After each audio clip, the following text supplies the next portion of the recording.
Good evening বন্ধুরা, নতুন একটা ব্লগে সবাইকে সুস্বাগত। আজকে বানাবো পাবদা বেগুন আলু দিয়ে পাতলা ঝোল। প্রথমে মাছগুলোকে হলুদ লবণ দিয়ে মেখে নেব। মাছগুলো এখানে অনলাইনে আনানো হয়েছিল। মাছগুলো খুব ছোট ছোট এসেছিল, ফ্রেশ ছিল। কে কে ভালো পাও পাবদা জাল খেতে একটু কমেন্টে জানিও। তারপর মাছগুলো মাখার পর কিছুক্ষণ রেখে দেবো। তারপরে আলু আর বেগুন কেটে নেব।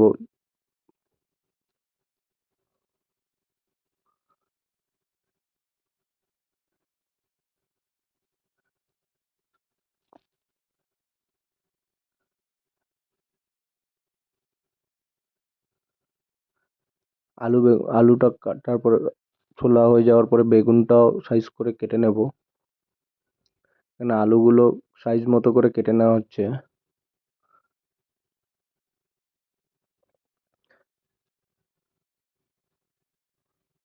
তার জন্য 3টা আলু নেওয়া হয়েছিল।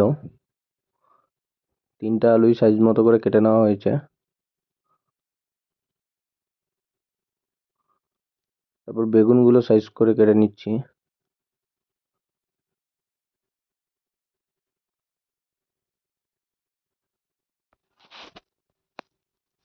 বেগুনগুলো সাইজ করে কেটে নেওয়ার পরে বেগুনগুলো কিছু গুটি ছিল তাই ফেলে দিলাম। তারপরে পেঁয়াজটা ছুলে নিচ্ছি। ততক্ষণে কড়াইতে তেল দিয়ে দিলাম গরম হওয়ার জন্য। মা পেঁয়াজ কাঁচা লঙ্কা পেস্ট করে নেব একটু। তারপর কড়াইতে মাছগুলো দিয়ে দিলাম ফ্রাই করার জন্য। কিছুটা ফ্রাই হওয়ার পর পাল্টিয়ে দিলাম। তারপর আরো কতগুলো মাছ দিয়ে দিলাম।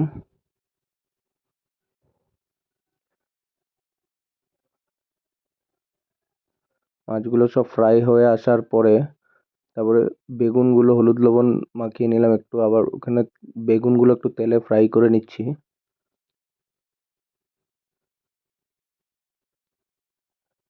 বেগুনগুলো একটু একটু ফ্রাই করে নেওয়ার পর মশলাগুলো সাঁতলিয়ে নেব।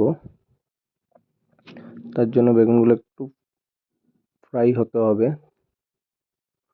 তারপর আলু বেগুন আর মশলাগুলো একসাথে সাঁতলিয়ে নেব।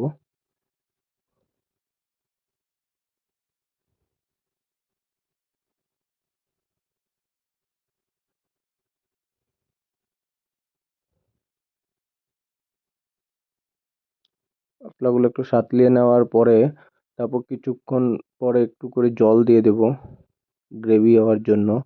পাতলা ঝোলের জন্য সুন্দর হয়ে আসবে। কিছুক্ষণের জন্য জল দিয়ে রেখে দেব।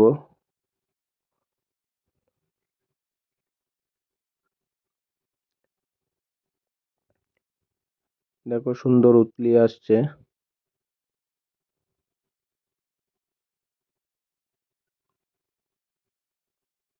তারপর মাছগুলোকে এখন ছেড়ে দেব।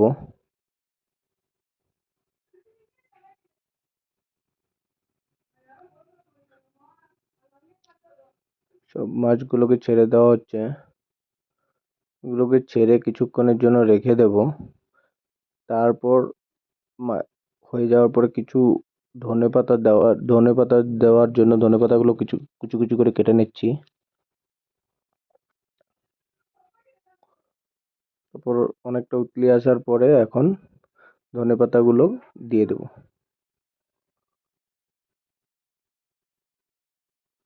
ধনেপাতাগুলো দিয়ে কিছুক্ষণের জন্য রেখে দেব। তারপরেই হয়ে আসবে আমাদের সুস্বাদু পাবদা ঝাল। তার জন্য দেখা হচ্ছে নতুন একটা ব্লগে। তার জন্য সুস্থ থাকুন, ভালো থাকুন। ধন্যবাদ।